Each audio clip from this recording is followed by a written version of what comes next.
मेरा नाम professor doctor Shahid इरशाद राव है और मैं इस वक्त नेशनल मेडिकल यूनिवर्सिटी के गायनी डिपार्टमेंट में एज ए प्रोफेसर काम कर रहा हूँ। आज का जो मौजू है वो बहुत इम्पॉर्टेंट है, यानी पॉलीसिस्टिक ओवेरियन डिज़ीज़।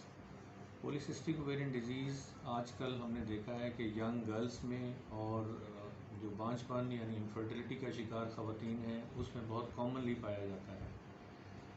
इसकी अगर हम अलामात आपको बताना चाहूँगा कि यूजुअली जो पेशेंट है वो प्रेजेंट करती है मोटापे के साथ, यानी उसका वज़न में इजाफ़ा हो रहा होता है, उसके चेहरे पर दाने यानी एक्नी ज़ाहिर होना शुरू होती है, फिर हेयर ग्रोथ स्टार्ट हो जाती है।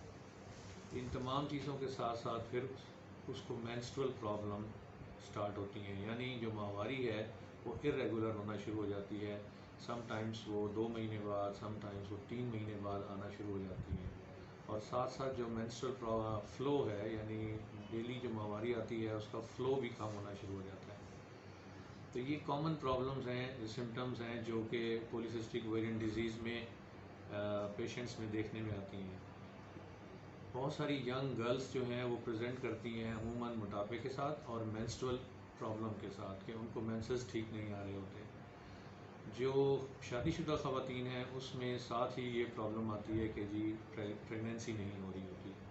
तो ये एक बड़ा अहम मसला है जिसको मेरा ख़्याल है कि जब वो अपनी टीन एज में होती हैं बच्चियां, उस वक्त से उसको एड्रेस होना चाहिए। और इसका मेन जो ट्रीटमेंट प्लान यंग गर्ल्स में है वो हम कहते हैं कि वेट रिडक्शन की जाए, यानी अपनी वो डाइट में जंक फूड को, जैसे फ्राइड चीज़ें हैं, कोल्ड ड्रिंक्स हैं, बर्गर्स एंड पिज़्ज़ाज़ हैं, इनको वो कंट्रोल करें। दूसरा, फ़िज़िकली एक्टिव हों ताकि जो फ़ैट डेपोजिशन है बॉडी में वो मिनिमाइज़ की जा सके। तो अगर वेट रिडक्शन हो जाएगी तो उससे उनके हेयर ग्रोथ और मेंस्ट्रुअल साइकिल में बेहतरी आ जाएगी। आफ्टर मैरिज ट्रीटमेंट प्लान और भी हो सकते हैं, मसलन वेट रिडक्शन के साथ साथ वो मेडिसिन यूज़ की जा सकती हैं जिनसे ओवुलेशन इंडक्शन यानी ओवरीज़ में अंडे बनाने का अमल शुरू किया जा सके।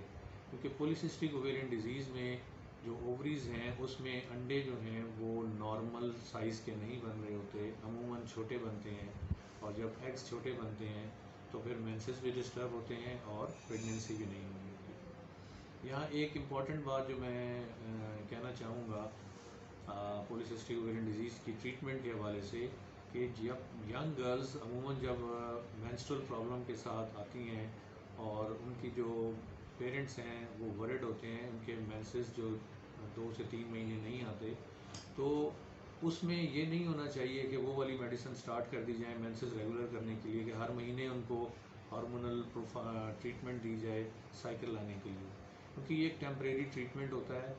और जब तक वो हार्मोन्स लेती रहेंगी तब तक उनके साइकिल रेगुलर आते रहेंगे, और जैसे ही वो हार्मोन्स छोड़ेंगी तो फिर दोबारा से वही सिस्टम स्टार्ट हो जाएगा।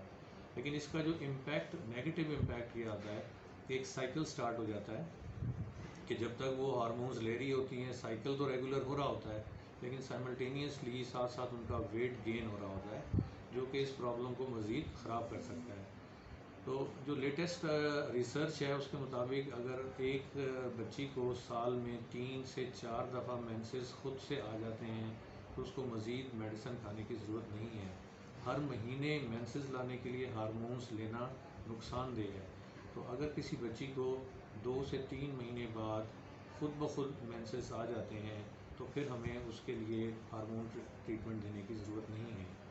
अगर वो इससे ज़्यादा वक्फा बढ़ रहा है तो फिर हमें उसका हार्मोन्स का टेस्ट कराना चाहिए और फिर उसके अकॉर्डिंगली हमें उसका ट्रीटमेंट प्लान करना चाहिए।